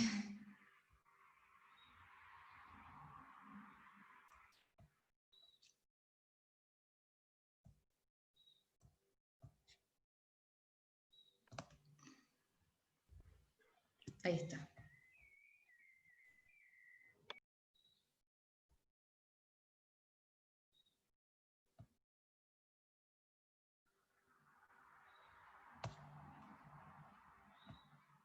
¿Se ve? Pero yo lo estoy viendo... Ahí está.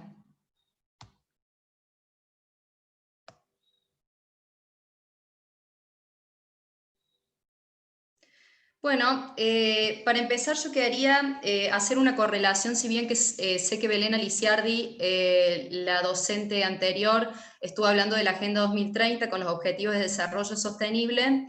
Me parecía muy importante hacer la correlación que tiene el cambio climático con la Agenda 2030, donde Argentina, como la mayoría de los países miembros de las Naciones Unidas, se ha comprometido en esta agenda internacional que tiene 17 objetivos, 169 metas y 244 indicadores.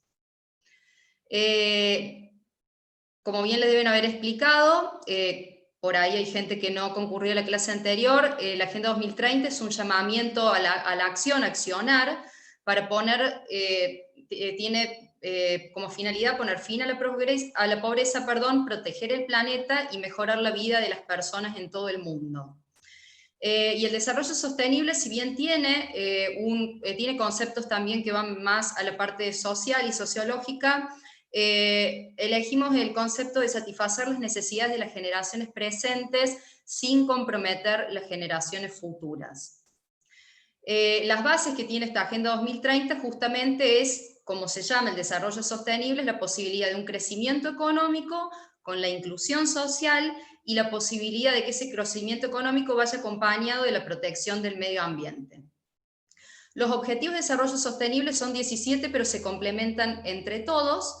El cumplimiento y el éxito de esta agenda se basa en que todas las políticas nacionales y locales puedan determinar una agenda global que haga de que podamos, digamos, de manera mundial ir cumpliendo con las metas que nos establecen.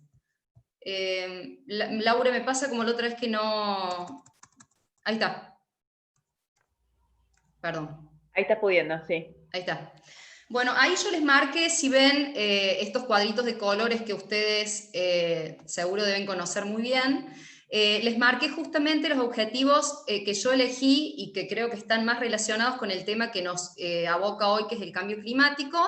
El objetivo número 7, que significa la energía asequible y no contaminante. Ustedes saben que estamos camino hacia las energías limpias, hacia las energías renovables. Las ciudades y las comunidades sostenibles, que se está trabajando muchísimo para que las ciudades tengan un ordenamiento territorial adecuado, para que no contaminen tanto, que se está trabajando mucho a nivel local y se están estableciendo distintas acciones para poder complementar estos objetivos de desarrollo sostenible. La industria, innovación e infraestructura, o sea, utilizar esas tecnologías, ese tipo, y cambiar las infraestructuras para poder generar justamente estos objetivos, ¿no? La acción por el clima, que es el objetivo número 13, que es por excelencia, el objetivo que corresponde al tema que hoy nos compete, que es cambio climático, la vida submarina, justamente, y la vida de los ecosistemas terrestres.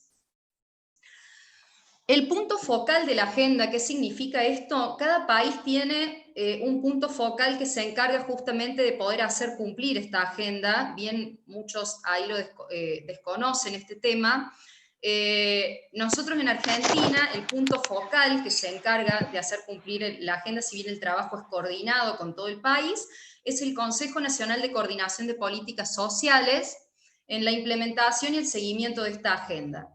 Tiene actualmente 80 metas asumidas, 65 que fueron adoptadas de esta agenda y 15 que se han ido adaptando a la realidad de nuestro país, y están alineadas a nuestras políticas y nuestras prioridades nacionales.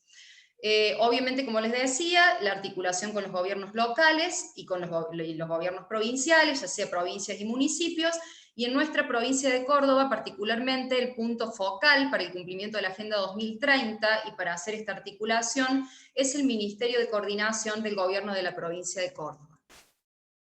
Acá yo le hacía una breve síntesis legislativa, que si bien hay mucha gente que no es abogada que está mirando el curso, es muy importante para tener en cuenta con respecto a lo que es la temática de cambio climático. Si bien anteriormente hay normas como la Convención de Cambio Climático de las Naciones Unidas, en el 2015 se establece por primera vez la contribución determinada nacional, que es la NDC, con las siglas en inglés, que es un conjunto de acciones que cada Estado parte tiene que llevar para luchar, digamos, contra el cambio climático, ya sea reduciendo las emisiones o ya sea estableciendo la adaptación, digamos, al cambio climático. También en el 2015, como dijo Leonel, en la COP21 se firmó el Acuerdo de París y se realizó el primer informe bienal de actualización, que en siglas es el BUR. Es muy importante esto, que ustedes lo van a ver en la página, que son los inventarios de gases de efecto invernadero, donde establecen la cantidad de emisiones que se emiten, digamos, a la atmósfera, perdón, donde van a poder ver cuáles son las actividades que más contaminan en nuestro país justamente. En el 2016 se crea, si bien no estaba la ley, se crea el Gabinete Nacional de Cambio Climático a través de un decreto. Está la revisión de lo que les decía de la contribución determinada nacional, y se ratifica por ley el Acuerdo de París en el 2016.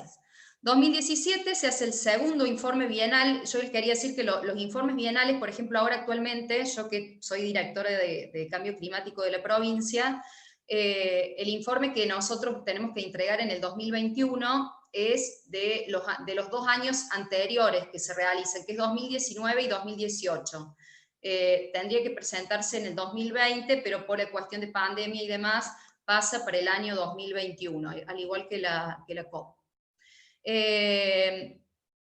Y parte del 2017, 2018 y 2019 se estuvo trabajando en el Plan Nacional de Adaptación y Mitigación al Cambio Climático, y se hizo por resolución de ese momento, que era Secretaría de Ambiente y Desarrollo Sostenible, que ahí les dejo el número de decreto. Y por fin llegamos a nuestro vedette, por así decirlo, de este tema, que es la aprobación de la Ley de Presupuestos Mínimos de Adaptación y Mitigación al Cambio Climático, con su número 27520, en el año 2019, donde con Leonel participamos de manera activa en el Congreso de la Nación. Leonel desde su lado, desde la sociedad civil, de una organización no gubernamental, y yo en ese momento estaba de asesora en la Comisión de Recursos Naturales y Ambiente Humano, lo que es hoy acá en Córdoba la Comisión de Ambiente. Y en el 2020 actualmente, lo puedo decir con conocimiento de causa porque estoy trabajando, está el armado de las LTS, la presentación de la segunda contribución determinada nacional. Se está trabajando justamente en este Plan Nacional de Adaptación y Mitigación al Cambio Climático que nos exige la ley, y en los planes sectoriales, que son los planes que cada gobierno local está obligado a hacer de acuerdo al artículo 20 de la ley, que ya lo vamos a ver. Y también se está trabajando en el proyecto del decreto reglamentario de la ley.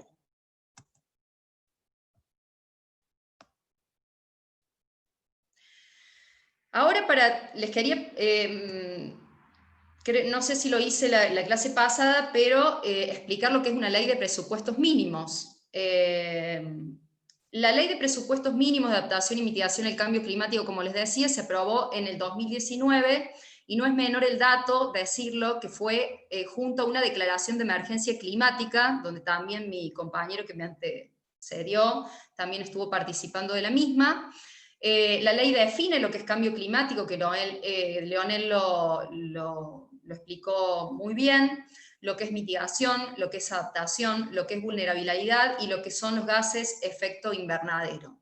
La autoridad de aplicación de esta ley, que está establecida en el artículo 6, esta ley es de aplicación nacional, de la aplicación también de la Convención Marco de las Naciones Unidas sobre Cambio Climático, del Protocolo de Kioto, del Acuerdo de París y de todo tratado internacional en materia de cambio climático. La autoridad de aplicación de todos estos acuerdos internacionales que les nombraba, más la ley de presupuestos mínimos, la autoridad de aplicación es, si bien la ley como fue el año pasado, dice la Secretaría de Gobierno de Ambiente y Desarrollo Sostenible, hoy es el Ministerio de Ambiente y Desarrollo Sostenible de la Nación.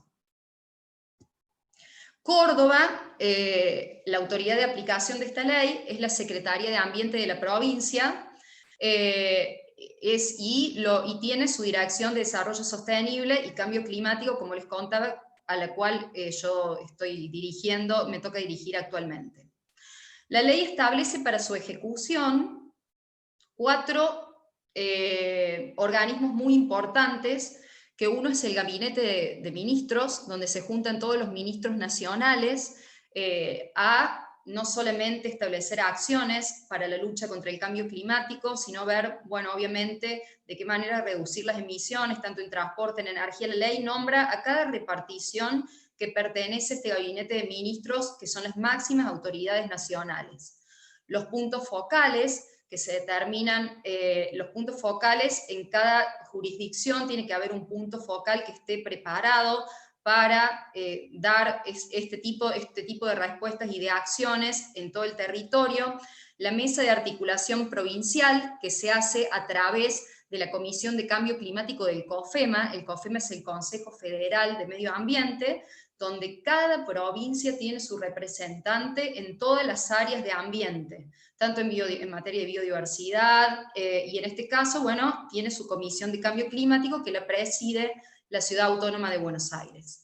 Y por último, la mesa ampliada, donde hay una participación, como nosotros estamos viendo, que cada vez se está dando más, en todos los mecanismos y en todas las tomas de decisiones de políticas públicas. Se está dando mucha participación a la sociedad civil, a los expertos, científicos, académicos, y es así que se crea esta mesa ampliada con participación de todos estos sectores.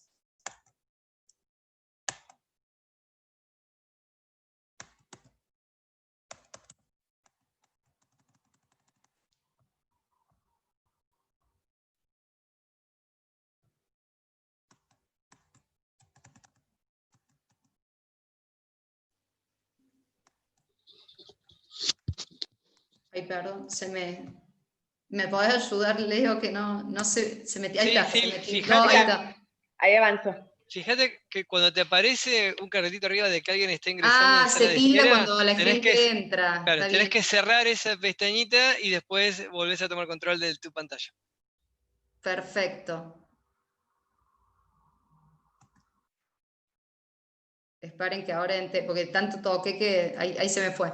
Bueno, en el marco nosotros tenemos el Consejo de Desarrollo Sustentable, donde es como un tipo de esta mesa que establece la ley de cambio climático, si bien no es específicamente para este tema, pero donde se reúnen todos los ministros de la provincia o de acuerdo a un determinado tema con respecto a todo lo que es ambiental o de desarrollo sustentable, y en virtud de los presupuestos mínimos requeridos por la Ley de Cambio Climático, está en proceso un plan de trabajo con una mesa de índole técnico para que nosotros desde Córdoba también podamos integrar, como dice la ley, y dar respuesta local a través de acciones para mitigar y adaptarnos a los efectos del cambio climático. Bueno, ahí les puse algunas de las carteras: ambiente, energía, producción, industria, agricultura y ganadería, transporte, ciencia y tecnología, salud, deporte, educación, bueno, entre tantas. ¿Qué es la ley de presupuestos mínimos? La Constitución Nacional, en el artículo 41, a través de la reforma del 94, introduce este artículo, estableciendo de que todos los habitantes gocen del derecho a un ambiente sano, equilibrado, apto para el desarrollo humano y para que las actividades productivas satisfagan las necesidades presentes sin comprometer las generaciones futuras. Ahí está, de manera implícita, digamos, lo que es el desarrollo sostenible, y tienen el deber de preservar el medio ambiente. Establece que el daño ambiental, bueno, esto si bien no es tanto la materia que nos compete específicamente, se tiene que generar prioritariamente la obligación de recomponerlo, según lo establezca la ley, y el daño ambiental siempre se va porque siempre que sea posible retrotraer las cosas al estado anterior del hecho que ocasionó la catástrofe o el daño ambiental. Corresponde, esto es muy importante, corresponde a la nación dictar las normas que contengan los presupuestos mínimos de protección y a las provincias las necesarias para complementarlas sin que ellas alteren las jurisdicciones locales. ¿Qué quiere decir esto? Que una ley de presupuestos mínimos, aparte se correlaciona, con el artículo 124 de la Constitución Nacional, que yo ahí agrego, si bien es un poquito más largo, pero yo lo pongo en negrita, donde dice: corresponde a las provincias el dominio originario de los recursos naturales existentes en su territorio. Si nosotros amalgamamos o correlacionamos estos artículos 41 y 124, vamos a ver que a través del Congreso de Nación, o sea, el Gobierno Nacional, la Nación, a través de su máximo organismo legislativo, que es el Congreso de Nación, puede dictar las leyes de presupuestos mínimos para todas las provincias, incluso para la Ciudad Autónoma de Buenos Aires. Y estas, o sea, las provincias y la ciudad autónoma las tienen que complementar estas leyes, pero nunca las pueden rechazar ni excusarse en no adherirlas o no avalarlas.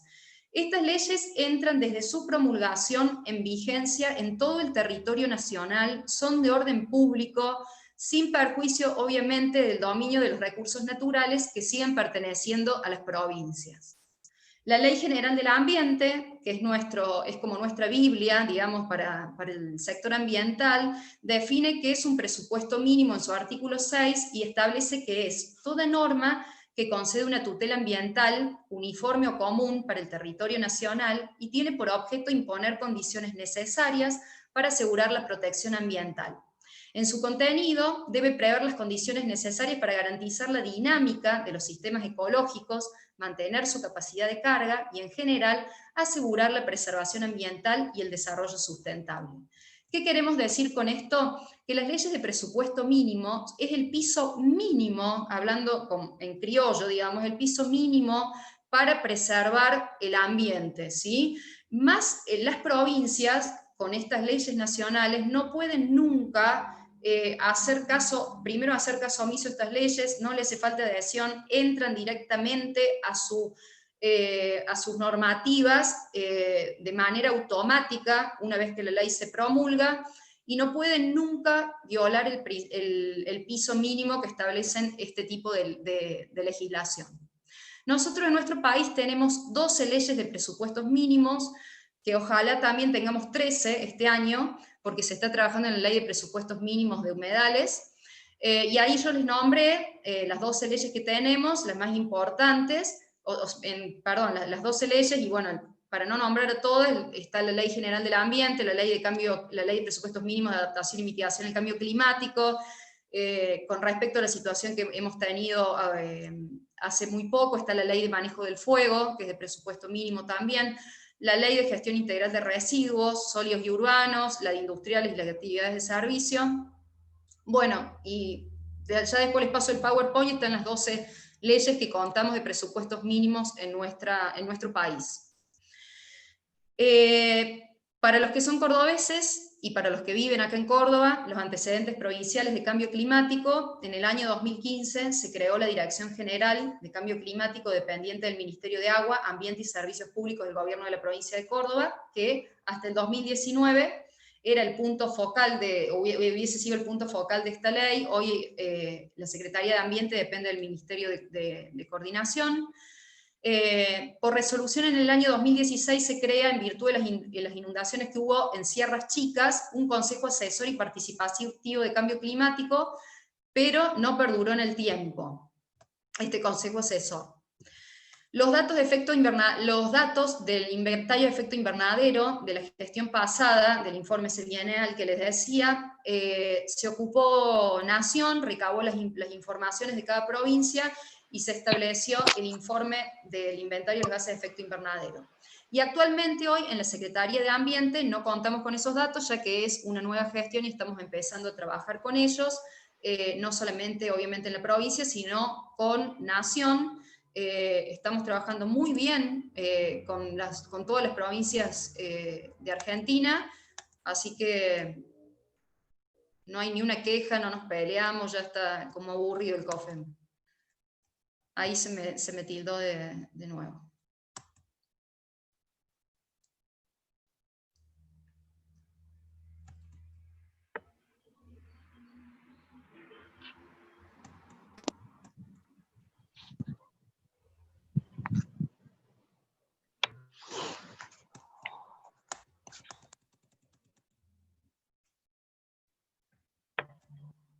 ¿No podés avanzarlo, Tati? No, lo que pasa es que veo que está entrando y saliendo gente y me tilda la computadora.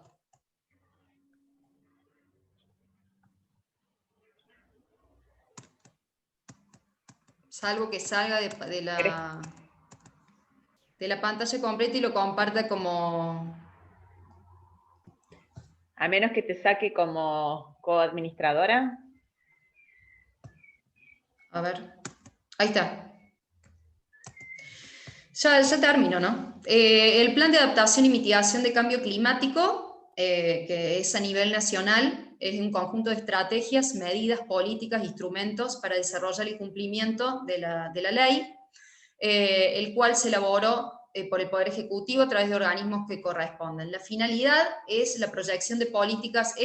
La ley establece muchísimas acciones referidas al plan tanto de adaptación como de mitigación del cambio climático, pero yo hice como un resumen estableciendo que tienen que crearse políticas de Estado en materia de adaptación y mitigación, desarrollo de métodos y herramientas para evaluar los impactos y la vulnerabilidad. Es muy importante esto. Los sectores vulnerables, que son los más afectados por el cambio climático, lo hemos visto con las inundaciones, lo hemos visto con los incendios, y permitir la adaptación al cambio climático. La adaptación es sinónimo de resiliencia, o sea, estas comunidades que generalmente son las que más sufren, las más vulnerables, son justamente las que deben ser más resilientes porque están en zonas, digamos, donde los impacta más los efectos de lo que es el cambio climático, ¿no? La integración de políticas, estrategias y medidas de mitigación y adaptación a los procesos claves de planificación. El cambio climático de por sí, así como las cuestiones de género, son transversales. El cambio climático está presente en todo. O sea, si ustedes, cualquier tema que me saquen, siempre está presente todo lo que es el cambio climático, tanto desde lo social, desde lo económico, desde lo ambiental. Siempre el cambio climático es transversal a todas las políticas, así que deberían incorporarse, así como se incorporó la cuestión de género, incorporar el cambio climático de la misma manera transversal, digamos. Incorporación en los planes de formulación de políticas del concepto de riesgos, de cambios climáticos futuros, el monitoreo, el manejo.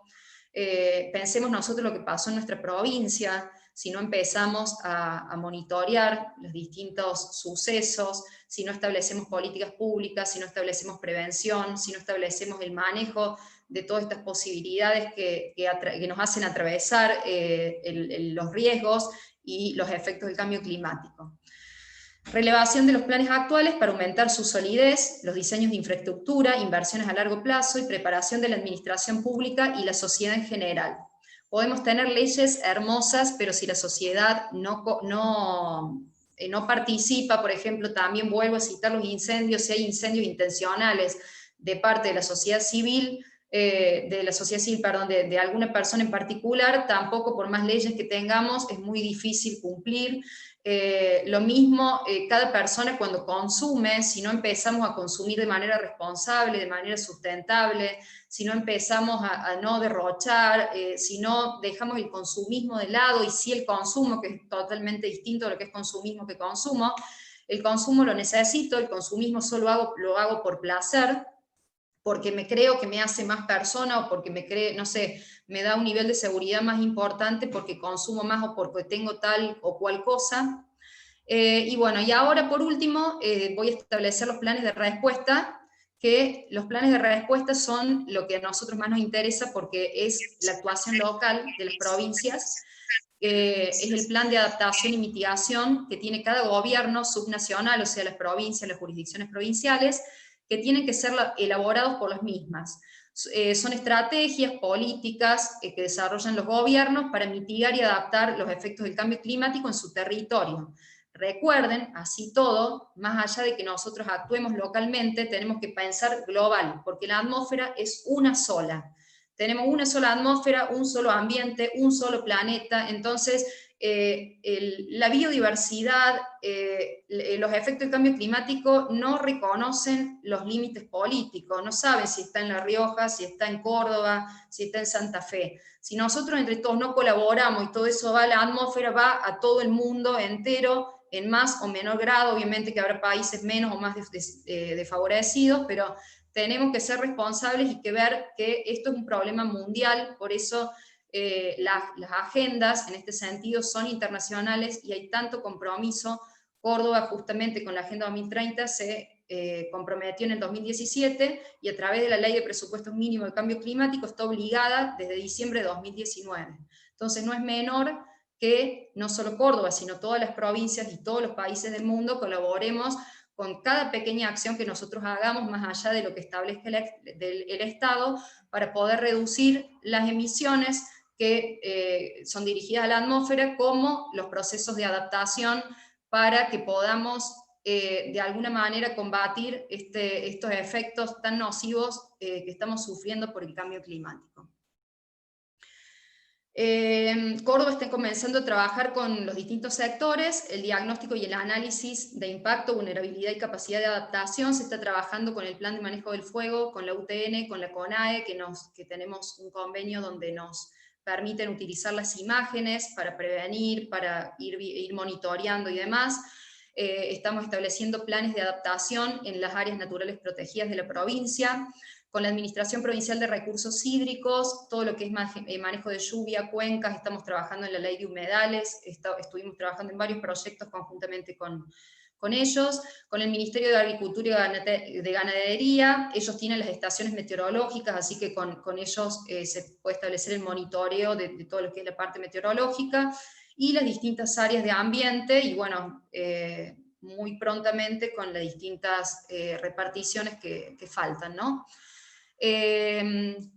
La meta cualitativa que establecen los planes de respuesta es determinar el diagnóstico de la fase anterior que yo les comentaba, que de acuerdo a los pactos y acuerdos internacionales que suscritos por Argentina, tenemos que trabajar con todos los distintos sectores para mitigar y adaptarnos al cambio climático. Y la meta cualitativa es fomentar la importancia de la ciudadanía, que somos agentes de cambio en este tema. La ciudadanía es agente de cambio, eso no se lo olviden. Los jóvenes ya tienen este chip que yo estoy hablando, chip entre comillas, que es una manera de decir, ya nacieron con esta educación, digamos, y lo están viendo. Por ahí la gente más grande, otras generaciones, lo está viviendo ahora, y tenemos que ser responsables. Somos agente de cambio, el momento de actuar es ahora frente al cambio climático, no hay más tiempo, tenemos que ser conscientes de eso, y creo que estamos viviendo, no solamente con la pandemia, sino con todo lo que está pasando a nivel mundial, las catástrofes, las enfermedades y demás. Tenemos que ser conscientes que todo tiene que ver y que el cambio climático existe. Y me sorprende mucho que Estados Unidos, como dijo Leonel, siendo el segundo país emisor de gases de efecto invernadero esté retirado del Acuerdo de París y no se haya comprometido con reducir las emisiones. Hay que hacer un salto importante en lo que son las energías renovables, el cerramiento de los basurales hacia el cielo abierto, que se ve mucho, y con respecto a esto, a los basurales de cielo abierto que emiten lo que es el gas metano, tenemos que también nosotros como agentes de cambio, no solamente separar los residuos, el que no lo hace, o el que lo hace, también sino reducirlos, porque lo principal es reducir los residuos, o sea, no generarlos, porque una vez que uno genera, sí, uno trata de reciclar y demás, pero que está buenísimo, pero yo creo que la prioridad es la reducción, o sea, no generar residuos, y lo podemos hacer si nos ponemos conscientes. Podemos reducir mucho de nuestros residuos a través del compostaje, a través del consumo responsable. Fomentar la creación de áreas protegidas de gestión local en todo el territorio. Esto no va solamente para Córdoba, sino para todo el mundo, porque los estados provinciales no tienen los recursos suficientes para manejar tantas áreas protegidas. Entonces, los propios municipios, las propias personas tienen que incentivar cuando hay distintos sectores de la biodiversidad que necesitan ser protegidas, y los bosques, y los humedales, y todo lo que comentó Leonel, que son sumideros de carbono, tratar de protegerlos y empezar a fomentar justamente esta creación o este cuidado de las áreas protegidas. Duplicar las buenas prácticas en el sector agropecuario y ganadero. Nosotros tenemos la ley agroforestal, y en energía, la migración, que justo salió ahora en Córdoba el tema de la ley de bioenergía y biocombustible, la migración a biocombustibles de la flota pública, bueno, y así sucesivamente en esta transición que estamos yendo con las energías renovables y demás.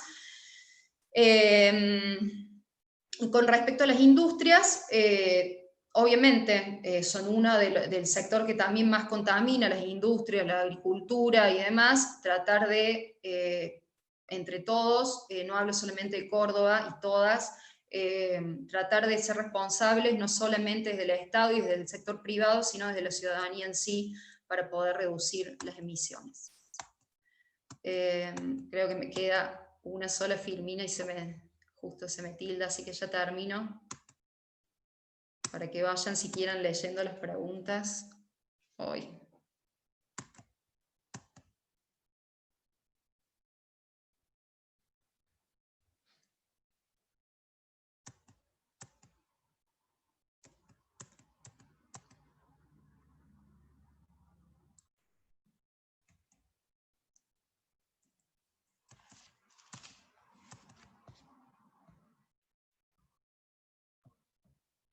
Ahí está. Bueno, ahí más o menos ponía algunos planes que tenía desde la Dirección de Cambio Climático, y por último, con respecto a la ley nacional, algo muy importante con respecto a en materia ambiental y en materia de cambio climático, el acceso a la información que tenemos que tener y la transparencia de esa información. Para ello hay organismos centralizados y descentralizados que componen el Poder Ejecutivo Nacional, y que deben aportar toda la información y todos los datos, tanto a nivel nacional como a nivel local, para poder establecer este plan que tanto nos hace falta, digamos, y que nos obliga, más allá que nos obliga la ley, para poder realizar los informes anuales. Todos los datos y la documentación relacionada con aplicación de la ley de cambio climático es pública, eso lo tenemos que tener bien claro, en los términos de las leyes 25.831 y 25.675, y las distintas áreas de gobierno deben informar sobre los avances en el marco de las resoluciones y acciones que hayan adoptado en el Gabinete Nacional de Cambio Climático. El Sistema Nacional de Información sobre Cambio Climático establece que el instrumento para el diagnóstico y desarrollo de planes de respuesta, que son los que deben dar las provincias, en las diferentes jurisdicciones, y garantizar su fortalecimiento y transparencia del inventario de efecto invernadero, y monitoreo de medidas de mitigación. Bueno, esta fue mi exposición, espero haber sido clara, estoy a disposición para las preguntas que se hagan, les agradezco mucho su participación, al haberme escuchado, le agradezco mucho a la universidad como lo dije al principio, y ahí les dejo mis redes, por las dudas si quieren escribirme, por cualquier consulta también, y voy a dejar a disposición mi mail de la universidad. Muchas gracias. Bueno, muchísimas gracias, Sil, muchísimas gracias, Leonel, a los dos. Bueno, hay algunas preguntas. Las primeras son para Leonel, pero bueno, pueden responder los dos. Primero preguntan, ¿quiénes forman parte del IPCC? El panel intergubernamental para el cambio climático está compuesto por científicos de todas partes del mundo. Todos tienen representatividad. De hecho, hay un argentino que participó y fue parte ganador del Premio Nobel de la Paz que le comenté en 2017. Se llama, corregime, Sil, Segenovich, el apellido, no me acuerdo el primer nombre. Sergio Segenovich. Sergio, me parece que sí. Creo que es Sergio Segenovich, un argentino, economista él, que participó como parte del equipo de investigación. Así que hay representatividad de todo el planeta, no hay un cupo específico para cada uno. Nosotros tuvimos participación como argentinos. Bien. Otra pregunta que hacen es, ¿cómo afectaría el gas metano que está atrapado en el permafrost con el descongelamiento de los hielos? Exactamente igual, de la misma manera que comenté con los incendios o los desmontes de los bosques. Todo ese gas metano que está atrapado en el permafrost, que bien dice la persona que hizo la pregunta, saldría disparado a mansalva, al unísono, a la atmósfera. Y eso es muy, muy nocivo, porque recordemos que el metano particularmente es 24 veces más nocivo que el dióxido de carbono. Así que sí, eso es algo que hay que evitar. Perfecto. Otra pregunta que hacen es si la comunidad internacional puede accionar contra países como, por ejemplo, Estados Unidos por su negativa a firmar estos convenios. No, desgraciadamente no. Como sabemos, los países somos soberanos y todavía no hay un consenso tan grande con respecto al tema de ambiente como sí lo hay, por ejemplo, con la Organización Mundial de Comercio, que por ahí te pueden poner alguna que otra traba económica, ¿no? Pero no, desgraciadamente el ambiente no. Son voluntarios, de hecho, estos compromisos. Más allá que muchos países, nosotros entre ellos, por suerte, estamos sacando leyes que obligan, en definitiva, al país a comprometerse y a cumplir compromisos asumidos internacionalmente. No hay sanciones posibles internacionalmente hablando. Bueno, otra pregunta es, ¿qué pasa con la deuda ecológica que tiene Estados Unidos con el resto de los países? Si se pueden tomar medidas con respecto a eso. Bueno, eso... Perdón. Bueno, eso es exactamente lo que está tratando de pasar. De hecho, como les mostré en la presentación, tanto en el protocolo de Kioto, tanto en la Cumbre de la Tierra, tanto en el Acuerdo de París, siempre vuelve a la mesa esa cuestión de que los países como Argentina, en vías de desarrollo, tenemos a nuestro favor unos grandes márgenes que ya está consumido por Estados Unidos, China, Inglaterra, Holanda, Francia, y eso está en todas las discusiones. Ahora, a la práctica, ¿cuánto de eso se cumple? Y tristemente muy poco. Porque de hecho los países que son los principales emisores de gases de efecto invernadero, yo el gráfico que les mostré era el 2015, hoy siguen siendo los mismos. O sea, no es que ellos redujeron, siguen aumentando incluso. Así que no, tristemente esa deuda, más allá que sigue habiendo reclamos de todos los países no poderosos, sigue estando incluido, firmado por todos los países, muchos de ellos poderosos, más allá que Estados Unidos, como les comenté, firmó el Acuerdo de París y después se salió, pero no se está, por ahora no hay nada concreto, tristemente, en los hechos. Bueno, muchas gracias, Leonel. Hay otras preguntas dirigidas a Silvana. Sí. Preguntan, por ejemplo, se cree que hay dos secretarias de cambio climático, una dependiente del Ministerio de Seguridad y otra de Ambiente. ¿Cuál sería la autoridad de aplicación? No, la de ambiente. Ah, bien. También No sé, la del Ministerio de Seguridad me dejaron helada, no lo conozco. Bueno, averiguamos. Otra pregunta es si se tiene pensado trabajar en cuanto a los factores de emisión de gases de efecto invernadero. Me imagino que estará dirigida a la provincia. esa pregunta. Claro, sí, es lo que yo explicaba, que justamente los planes de respuesta que te establece con obligación la Ley de Cambio Climático a nivel nacional, es una obligación realmente el tema de reducir los gases de efecto invernadero, no solo desde lo estatal, sino desde del sector privado, no solo del sector público, sino del sector privado, y como les decía también, un aporte muy importante es el aporte que hace la comunidad también, ¿no? Porque somos muchos, cada vez somos más, y si entre todos también no aportamos con determinadas acciones o determinados cambios de hábito y demás, es muy difícil sobrellevar la situación actual que estamos viviendo frente al cambio climático, ¿no? Y ahí veo lo que me dicen de la deforestación, yo no, no puedo, soy nueva, la verdad, entré, me agarró la pandemia, obviamente que no estoy para nada de acuerdo en lo que es materia de deforestación. Estoy a cargo de las áreas naturales protegidas de la provincia, así que imagínense que no sería justamente una pregunta para mí, porque no tengo nada que ver con la deforestación de la provincia de Córdoba. También preguntan si, en base, bueno, a todo lo que se ha dicho, ¿no? Si no sería contraproducente seguir con vaca muerta, si no va como en contramano de todo de todas estas políticas ambientales.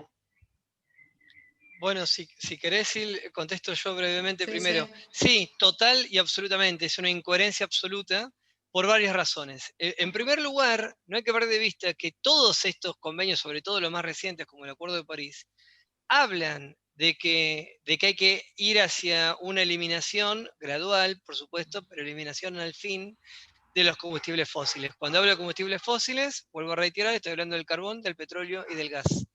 Y por otro lado, tenemos que tener en cuenta otra cosa, que todos los países firmantes del Acuerdo de París, que son prácticamente todos los países del mundo, asumimos compromisos de reducción de las emisiones de gases de efecto invernadero. Y como les mostré en la presentación, la enorme mayoría de los gases de efecto invernadero generados por los países proviene justamente del sector energético. Entonces, es total y absolutamente incompatible que por un lado te comprometas a reducir algo que estás aumentando. O sea, pero no incompatible, es inviable, no se puede. No podés pretender reducir gases de efecto invernadero generado por la quema de combustibles fósiles generando más quema de combustibles fósiles. Así que no solamente vaca muerta, sino todo tipo de explotación petrolífera y de gas del mundo deberían estar extinguiéndose. Que de hecho, no me quiero sobreextender, es la realidad, o sea, los combustibles fósiles ya se están acabando en el mundo. Por eso es que Vaca Muerta, como otros emprendimientos de Estados Unidos, ya no son del gas y petróleo acostumbrados hace 30 o 40 años. Son el famoso fracking, que es gas y petróleo de esquisto, que es un gas sin petróleo que no está como antes, como una especie, imagínense, de bolsa subterránea que metías un sorbete y lo sacabas. Ahora todo esto está desperdigado en las piedras. Y para sacarlo hay que usar el fracking, que es una de las actividades más nocivas para el ambiente y la salud que existen. Le dejo una última cosita para no sobreextenderme. Pongan en YouTube agua incendiada, fuego en el agua, una cosa así, que te muestra cómo en distintos lugares de Estados Unidos, donde el fracking se viene haciendo hace muchos años, la gente abre la canilla de agua de sus casas, acerca un encendedor y el agua se enciende. Y eso está documentado. Y tristemente en regiones de acá de Vaca Muerta, yo personalmente puedo dar fe de esto porque estuve presente, está empezando a ocurrir.